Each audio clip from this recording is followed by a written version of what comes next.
பழனிசாமியும் வேலுமணியும் ஒரு அரசாங்கத்தை நடத்திக்கிட்டு இருக்கீங்களே.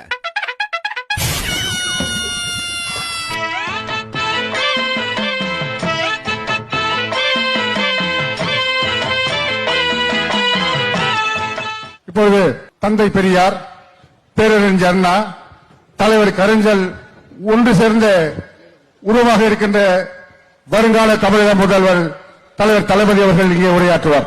தமிழ் பேசிட்டாலும் அப்படியே இன்ப தேன் வந்து பாயுது காதினிலே. அன்னைக்கு எம்ஜிஆர் வந்து திமுகவுடைய பொருளாளர். அது தெரியுதா? இந்த வரலாறு எல்லாம் அவருக்கு தெரியாது. எடப்பாடி பழனிசாமி ஏன்னா எம்ஜிஆர் பார்த்தே இருக்க மாட்டாங்க அவங்க எல்லாம். சும்மாரா சொம்ப. நான் எம்ஜிஆருடைய பரம ரசிகன். அதான் இன்னைக்கு இருக்க ட்ரெண்ட். அந்த ட்ரெண்ட அண்ணன் உடைக்கிறேன். நான் வந்து எம்ஜிஆருடைய பரம ரசிகன். அவர் சினிமா வந்துருச்சுன்னா ஸ்கூலை கட் பண்ணிட்டு நாங்க சினிமாக்கு போயிடுவோம். ஃபெயில் ஆவறதுக்கு இப்படி ஒரு பிட். அந்த அளவுக்கு அவர் மீது நாங்க பற்று உள்ளவங்க. நடிக்காதடா. குண்டு சீட்டு இல்லாம பேச முடியாதுன்னு பாஜக காட்டுது. குண்டு சீட்டு இல்லாம நீங்க பேச முடியாது பாஜக குற்றம் காட்டுறாங்க. குண்டு செட்டியா ஏன்னா எதையும் ஆதாரத்தோட சொல்லணும். சும்மா